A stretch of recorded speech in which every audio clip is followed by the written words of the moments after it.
All right, everyone, the way this works here on Pain Free Movement Monday is John is going to walk us through three of our 7-minute movement snacks. And then at the end, we've got some time for some Q&A, whether that's from those of you joining us in studio. I see a few of you on screen here. Thanks for joining us right in studio. And those of you joining us on the YouTubes of the interwebs, welcome to the show. A couple of quick announcements on the 7 movement side of things is we have three new 30-day programs that are starting on June 10th. We have one for chronic low back pain, one for people with Parkinson's, and one for fall resiliency. So you can check those out at 7movements.com. If you know anybody or you're interested in participating in one of those 30-day protocols. And if you have any questions about them, ask them at the end of our session here. So John, I'll let you take it away. I'll keep an eye out for questions. You can type your questions in the chat, or if you're here in studio, of course, we at the end of the session here, you can unmute and ask John your questions. So John, I'll let you take it away from here, buddy. Awesome. Thanks, guys. Welcome, everybody, to another edition of Pain Free Movement Monday. We're going to take you through some mobilizers. We'll do some circulation right off the spot. Then we're going to explore some three-dimensional movement and then finish off with a little bit of recovery. So first thing we're going to do is rub your hands together, get nice, lots of heat here, and we're going to go directly to the knee after this. So you're going to put your hands on your knees, and we're going to scrub, scrub, scrub over that one knee. And we're going to show you our little magic trick. So I'm rubbing as hard as I can on this knee. I'm going to go up and down on that knee. Okay, and now what we're going to do is I'm going to have you try to do a little squat and see if you feel different on that right knee than the left knee. Or if it was your left one you were scrubbing, I was scrubbing my left, but you might have been scrubbing your right. And then we're going to go ahead and do the same thing on the other side. So a little rub and scrub on these knee joints, because we're going to do a little bit of bending and shifting and lunging today. Okay, try another little squat, see how that feels in the knee joints. If that feels a little bit better, then we're going to move to the lower back. You're going to take your knuckles and scrape up and down on the lower back, right along the joint of where the lumbar spine meets the pelvis. Bring it right on that spot.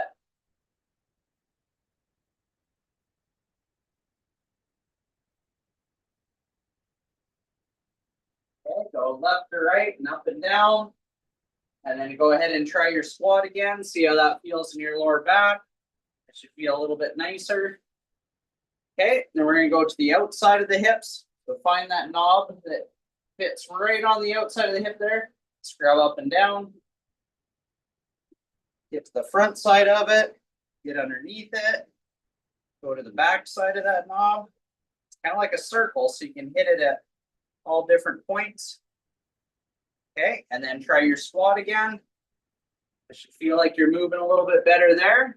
Then we're going to go to the arms. Let's just activate that skin. Little clap. Activate the arm. Get some circulation going in the arms.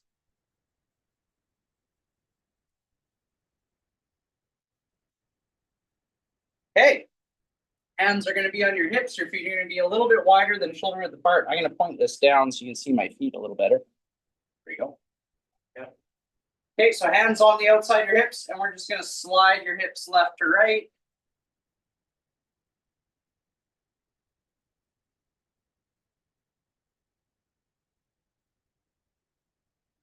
If you need to use your chair, you can use your chair or be near your chair.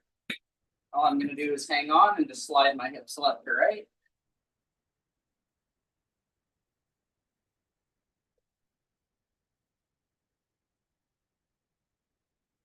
Okay, now we're going to take your hips, you're going to turn them.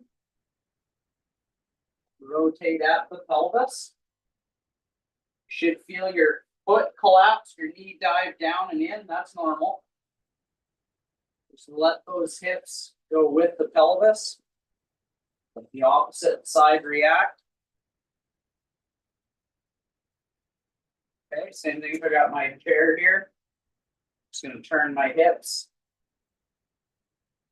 Your head go with it. Okay, and then let's mobilize the pelvis going front and backwards. We'll tilt it forwards, tilt it back. So you can see it, my hips reach back, my tail stays in the air. Back and forth. Move your chair for balance, go ahead and take it.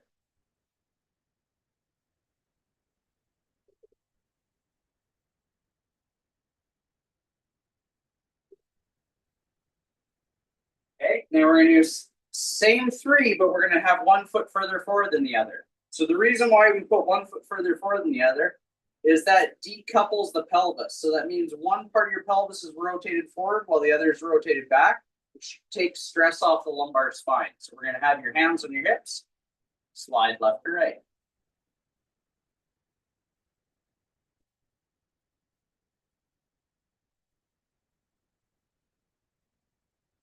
Okay, put the other foot forward, sliding left to right.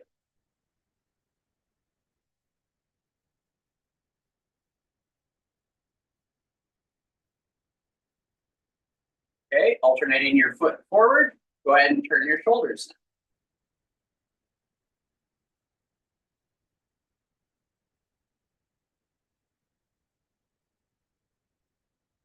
Okay, then the other foot forward, turning the shoulders.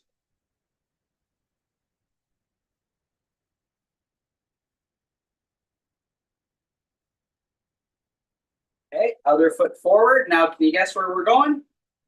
Reaching back. Moving forward. Reaching back. Moving at the pelvis, let the torso, or the trunk, move in opposition of the pelvis. Okay, other foot forward.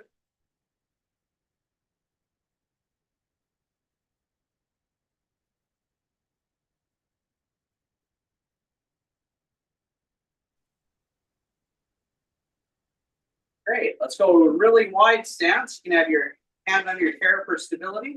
We're going to take this arm at shoulder height, and we're just going to rotate it around the body. Keep one hand fixed on your chair, or one hand fixed on your hip.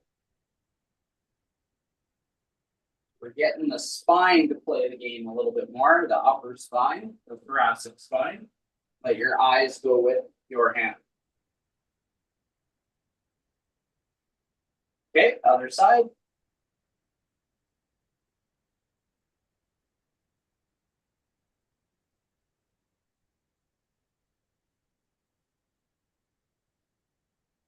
All right, put the other hand on the hip.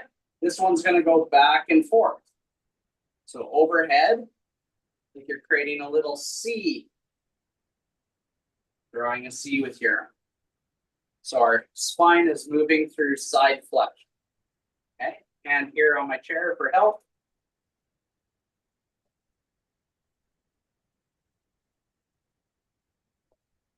Okay, hand on them. There again, grab the other arms.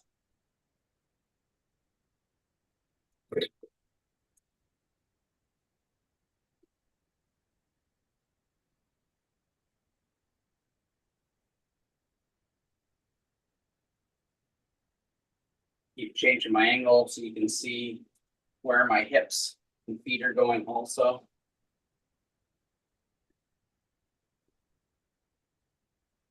Okay, and then we're going to go drive your arm back. Same side leg is going to reach forward. Back. Down. Back. Let that spine curve on the way down. Let it extend the opposite direction. The other side. Okay. Try the other side now.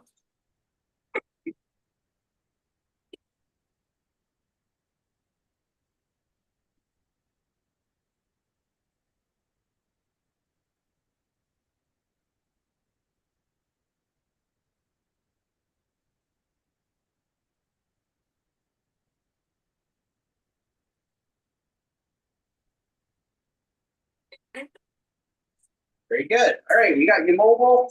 Let's get you in and out of your chair or out of off a box. So seated on the end of your chair, all we're going to do is you're going to lift your feet up off the floor, pound them into the ground, and stand up. If you have a chair present, that's awesome. You got an exercise ball, that works too. Just make sure that ball's underneath you when you sit back down. Okay, you don't have a chair. I'm just gonna have you drive as though you're pushing as hard as you can from the ground.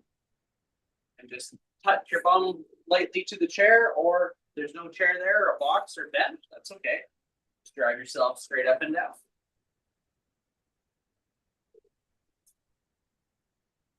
Two more. One more. Okay, so a little bit, take a staggered stance now. So I've got one foot maybe a little bit underneath my chair, closer to the leg. The other one is going to be out in front of me. Same idea. But now you can see my heel will stay off the ground on the back. Okay, so we're just going to do a bit of staggered stance. Get off your chair. Staggered stance. Get off your chair. I'm still lifting my feet up, planting them and timing them to pop yourself off that chair. Okay, same idea. If I don't have the chair, maybe do the same leg I was on. You guys keep going. And I'm just going to go down, drive vertical. Try to think about pushing as hard as you can vertical, not backwards. Go down vertical, come up vertical. Okay, other foot forward.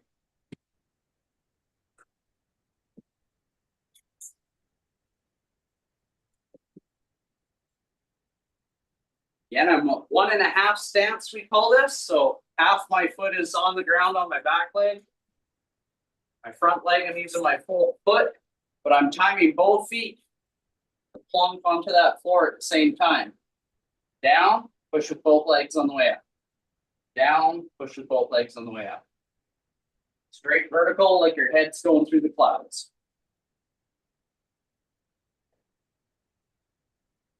Okay. Now let's play with a really wide stance. So it's like you're riding a horse.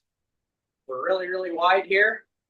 Hands are going to be out in front of you. And just drive off that box. Drive off that.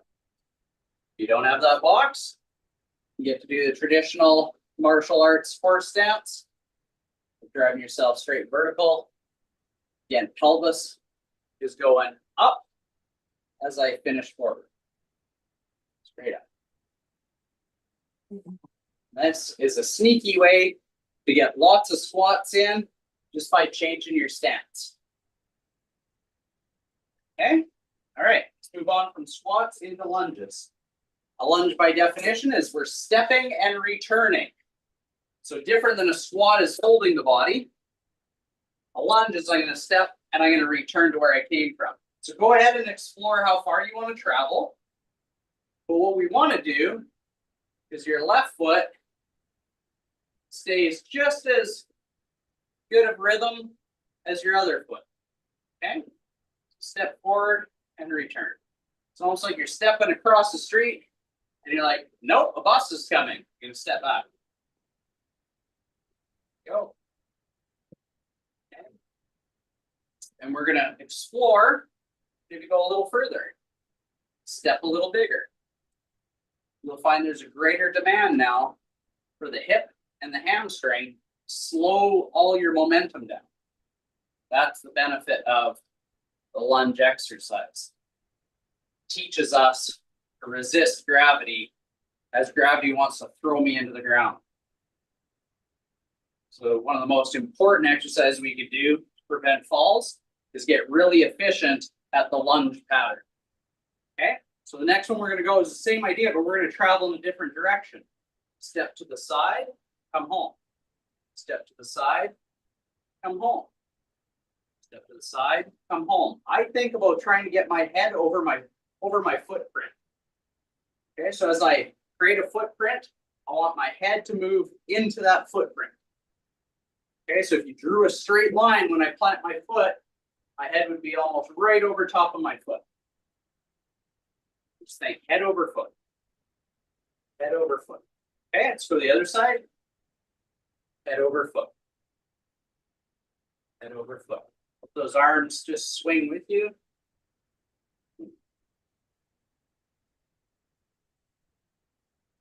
Nice and smooth. Same tempo in, same tempo out. Call that a controlled tempo. It's the same. All right, let's try a lunge, but we're going to cross your midline. So if you drew a line down your nose, drew your belly button towards the floor, your left one's going to cross over that line. I'm going to step forward and I'm going to come back. Left one crosses over that belly button line and come back. Step and return. Step and return.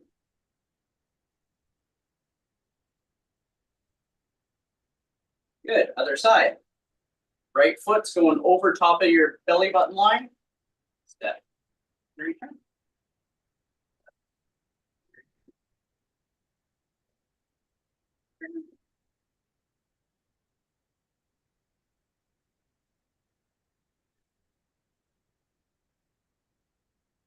Okay, let's add some arms into this. First one we did was stepping forward. We're going to have both hands reach overhead as you step forward this time.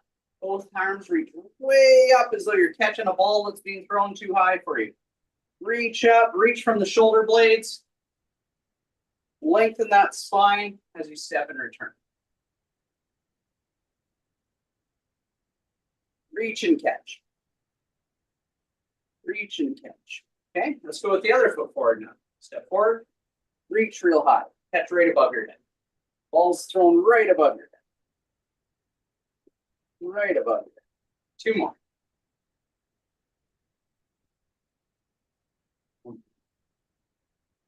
All right, we're going to go to the side, but the ball is going to be at about shoulder height. We're going to step to the side, reach, catch the ball. Step to the side, reach, catch the ball. Let your shoulders turn with your body. Remember, head's over your foot. See that ball into your hands. Visualize what that feels like. Ball goes whoosh. Okay, let's go to the other side. Dan was a quarterback, so he's zipping balls at me right now. Except I wouldn't need to step because he'd always put it right there for me.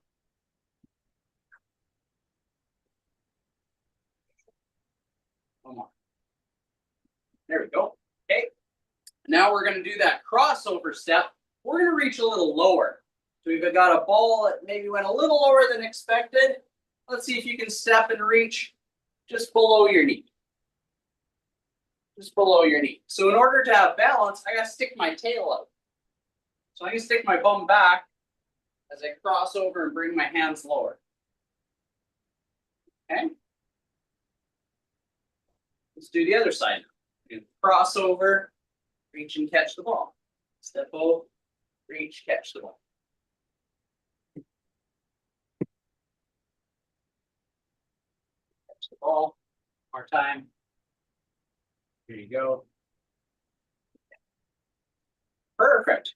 Go ahead and grab your chair. So if you were like, wow, John, I had all those lunges, but I can't really get out of my chair yet. What I need you to do is visualize all those patterns. Where did we go? We went forward. We went forward with your arms overhead.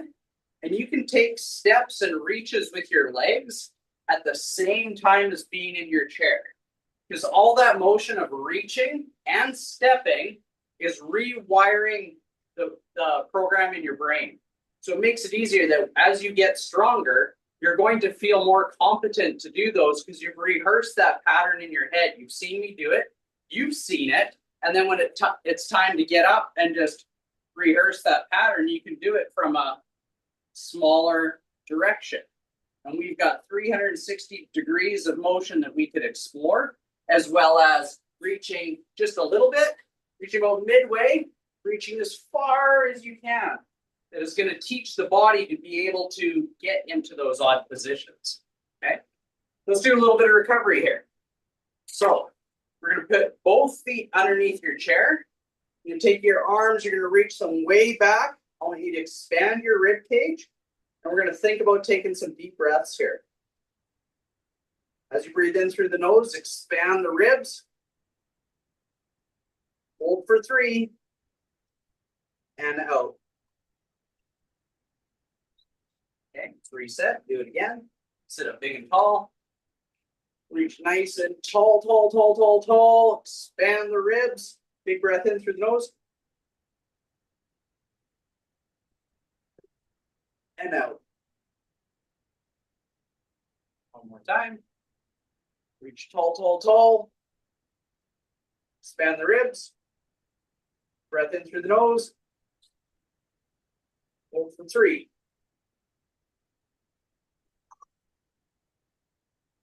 Yeah. I like to try and create some extension of the spine before we add any rotation. So go ahead and rotate towards your chair. Sit up big and tall. Anchor into that position. Nice deep breaths in through the nose. Keep your mouth closed though.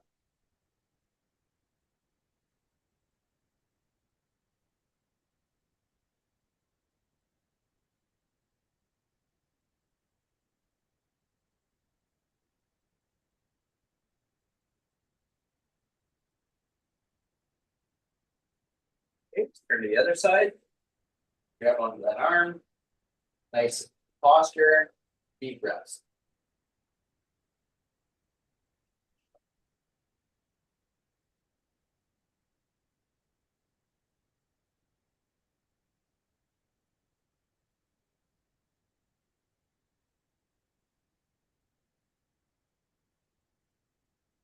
Okay, let's have 1 foot further forward than the other. I'm just going to slide forward in my chair a little bit.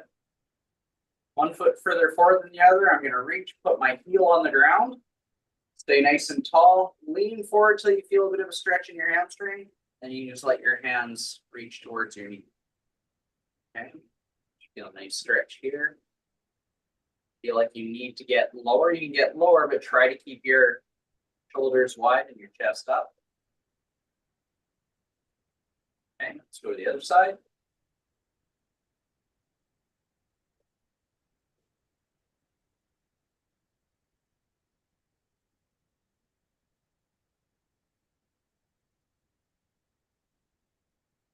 Go. Let's do a stretch for the outer hip.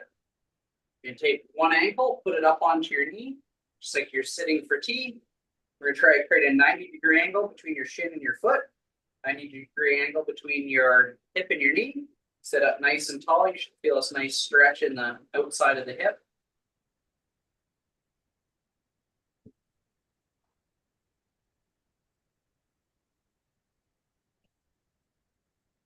Then we're going to switch to the other side. 90-degree angles, wide through the shoulders, tall through the spine. 90, 90, 90.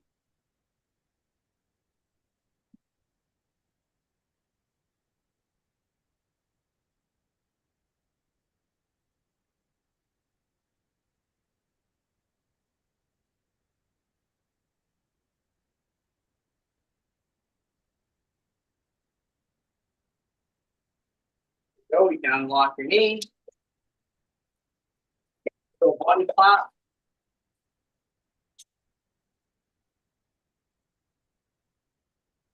Stimulate the nervous system if you need to be awake. There's some more hours left in the day. There you go. There's your pain-free movement sequence. Hopefully that felt really good for you. I know I feel great. I think I'm going to be able to exercise now. Do a little bit of a strength training workout now after this.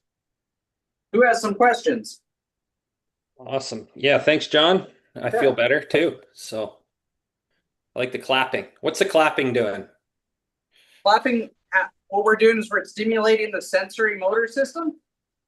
So anytime you create any sort of clapping on any of the skin regions, it's activating the motor sequencing in the body. So how the brain communicates with the muscles and the skin and the connective tissue is activated when we add a slap. So we would call that, that's activating the sympathetic nervous system, which is the one part of your autonomic nervous system.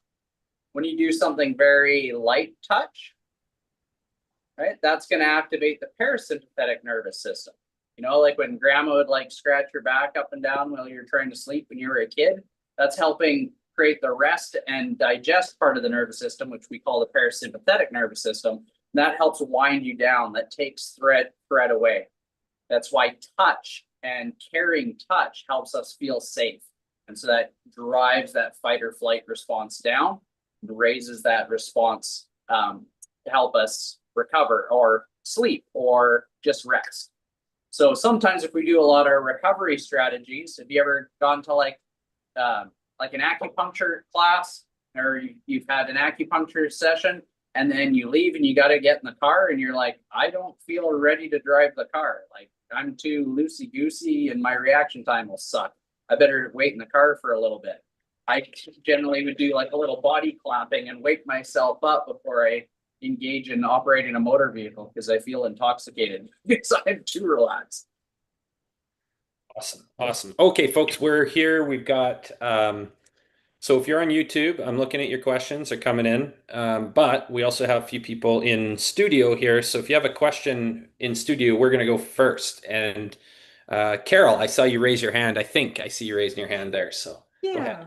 Hi. Thanks, guys. I desperately needed this today. A couple of days ago, I was sitting in a very awkward position for many hours with my legs kind of straddling sideways from my husband's wheelchair, trying to assist him. Long story short, new medication, couldn't feed himself. Couldn't drink by himself. I was trying to facilitate all that. Being an OT, I can't not do that. Yeah. So I noticed, like on my side, if I would lean, when I would do that kind of turn movement and to try and help him with my legs spread, like I'm sitting right now, I guess you can't really see all of that, but I would get this horrible, almost like a fascia pulling all the way up into my torso. And I'm gonna do these exercises a few more days and hopefully this will resolve some of it. But if there's anything else that might be beneficial, I'd appreciate it that you could think of. Yeah, it's great.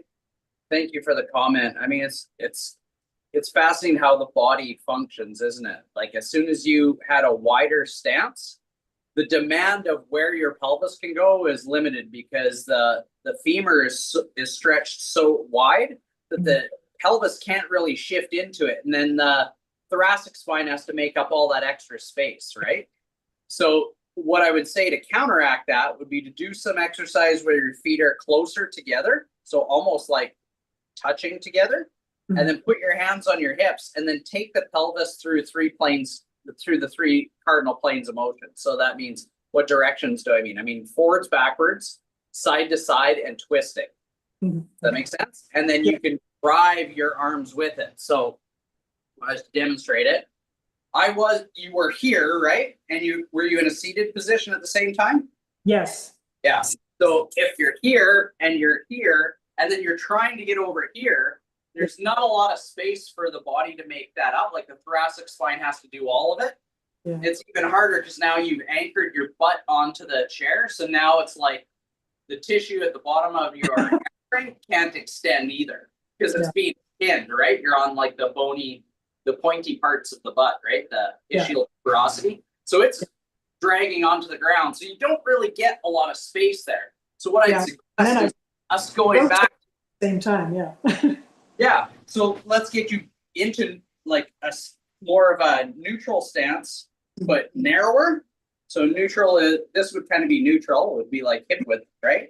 Let's go a little bit narrower and let's do something that you probably weren't doing. Let's internally rotate the hips. Oh yeah, okay. And then go ahead and take those hips in those three planes of motion, right?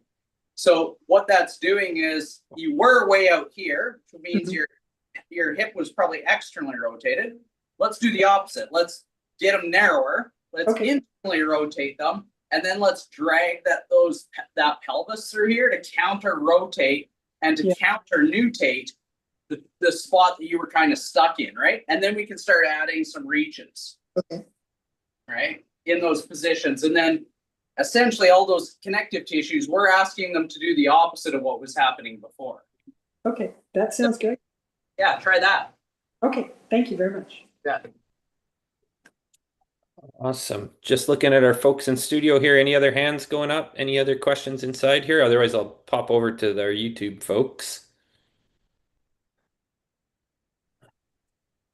Oh, Carolyn, I saw your mute came off. Do you have a question? No, I don't have a question. I did the stretches and strength exercises you recommended for me outdoors, and as usual, the little cat came around and rubbed themselves on my legs while I was doing the twists and turns.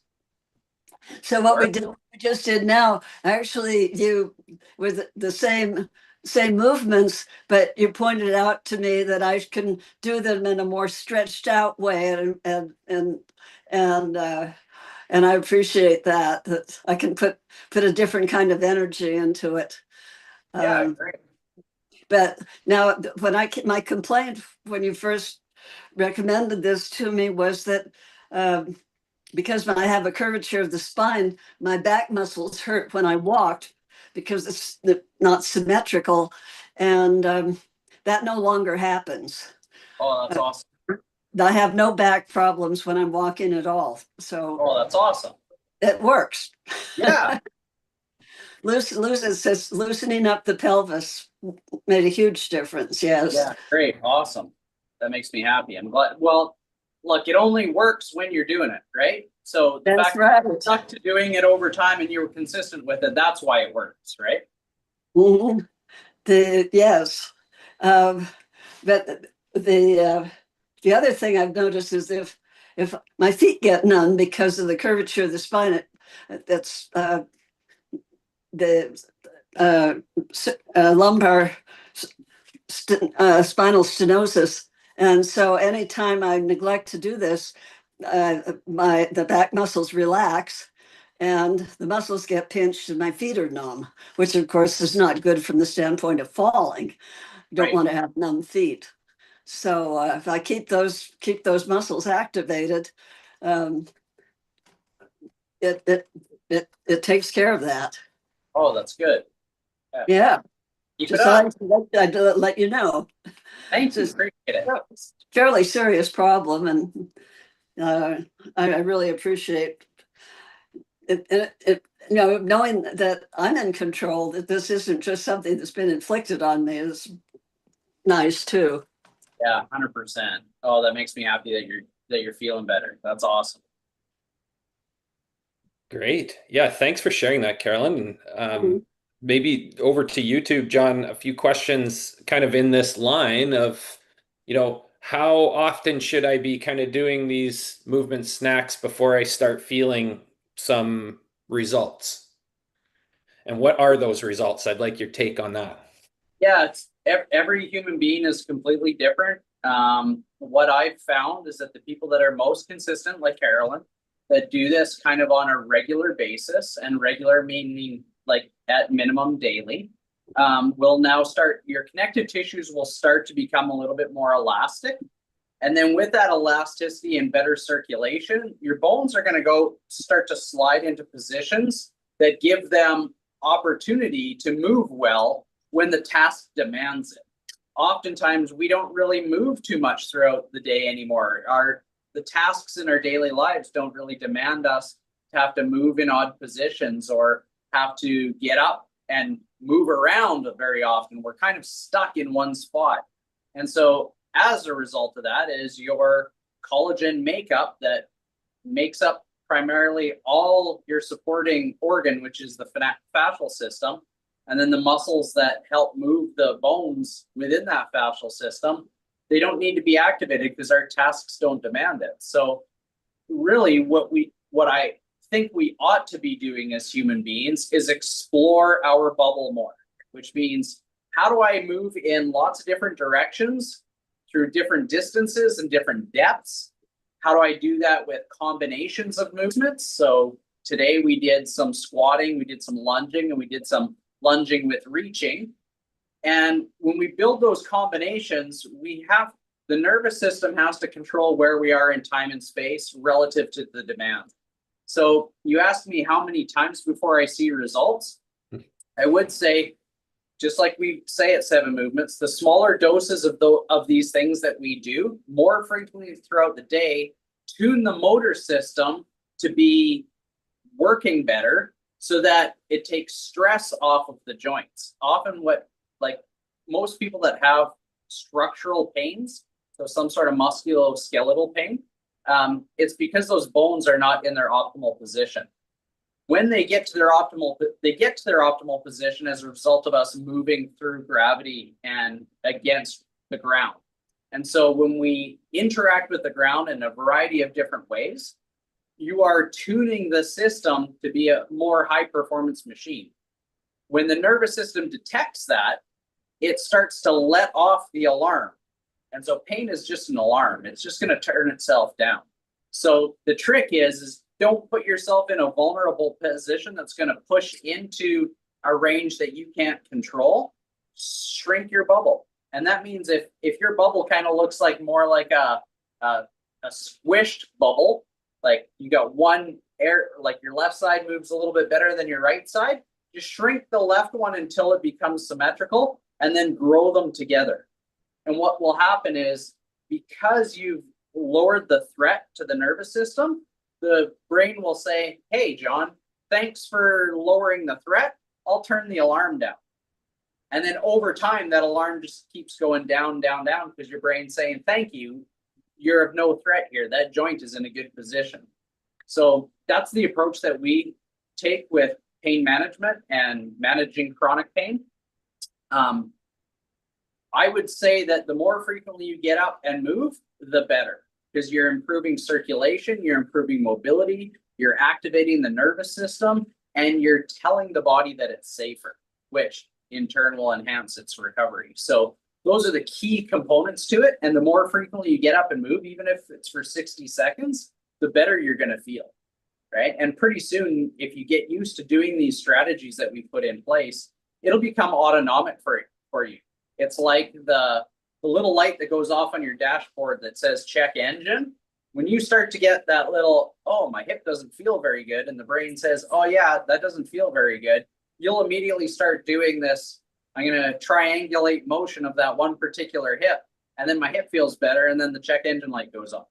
And what will happen is this will just become second nature for you. I tell the story all the time is that I'm not allowed at the grocery store anymore because I'm always mobilizing my hips. So it's embarrassing to Lisa, my wife, and probably everybody in the store to watch a guy just sitting here mobilizing his hips as he's standing in line. But I don't even know that I'm doing it, is because it's second nature for me. So yeah, I hope that answered the question. Yeah, I think that's pretty good. And we got one final question here from Robin, who's talking about her right shoulder. Yeah, right shoulder is stiff at a diagonal from the neck. Do you have a gentle movement to help? So maybe this can be our final question of the day, is kind of let's deal with this right shoulder stiffness issue. Okay, so we got right shoulder stiff, like from the point of the shoulder to the neck. Say that again. I missed that. So it's Robin, that can you jump on quick and ask? Yes, I would say the pain goes from the neck down at a diagonal across the Oh, back. okay, so down and over, like in the trapezius muscle. Yes, sir. Yeah. Okay, so first thing we want to establish, Robin, is we want to try to get your cervical spine into extension. So if you sit like this, we need to get the cervical spine into that position. Okay, so I need to take the cervical spine and I need to extend it. Does that make sense? So the way I kind of think about it, take your chin and bring it back into the head as the head goes vertical. Okay. So once I get into neutral position there, then I can deal with, all right, well, is this tight or is it taut? More often than not, it probably means that it's taut, because my guess would be we kind of sit like this, right? And our head's forward, gravity pushes us forward. So stretching the trapezius may not work for that. So here's what we would do. We're going to bring the head back. And instead of stretching the neck to the side, we're going to drive your shoulders to the sky. We're going to shorten this trapezius. Okay, so we're going to shorten it, and then we're going to let it come down. So we're really just activating the trapezius muscles, the upper trapezius muscles here, and come down. And then again, I bring my head in, and then now we can tilt it side to side and see if I've got better elasticity. Okay, so that's one strategy, is through activation. The other one might be, maybe we're just dehydrated, right? Maybe all those tissues around here are just like really dehydrated. So we do the rub and scrub for the back of the neck. So I just take my hands and I scrub on the base of where the head meets the neck. Get right on the fascia that covers the bone on the head. And we're going to scrub all that because the trapezius attaches into there, right? So we could do some circulation directly for that. And then because the trapezius goes down over the spine of the shoulder blade and right to the acromion process, we could go right on the spine of the shoulder blade and I could rub that. And then I can get right to the point of the shoulder blade. I can rub that bone. And then I can tilt my head to the side. And I don't know about you, but that gave me like way more room on my side. And then I'll maybe go on here. So I'm going to rub the back of the shoulder. Get on that trapezius. Scrub that up. Get on the point of the shoulder. And then tilt there. See, that's better now. I feel like I can move it evenly that way. So for that one, that worked for me. So we've got activation of the trapezius, and then we've got side motion after a rub and scrub. But I try those 3 strategies. Oftentimes, if you jump right into a stretch, and this is how you know it's the opposite. If you try to stretch something and your neck doesn't feel any better, it's probably because the tissue is taut. It needs the opposite. So we got to compress it, right? So I would shorten it instead of like trying to stretch it. Okay. Yeah, try that. You're welcome. Awesome. Awesome. Thank you, everybody. That's it for today. So thank you for coming to Pain Free Movement Monday. We keep growing. YouTube, we had 150 people on today. And then thank you for joining us in studio. Hey, YouTubers, come join us in studio. It's actually more fun over here on the Zoom call. So hopefully those of you who are here enjoyed the session today. And if you know anybody who can benefit from this, please invite them. This is free every Monday, 12 o'clock Pacific time. And you can register over on our website. It's good to see everybody. Awesome. Great seeing everyone. Take care. Take care, everybody. Bye.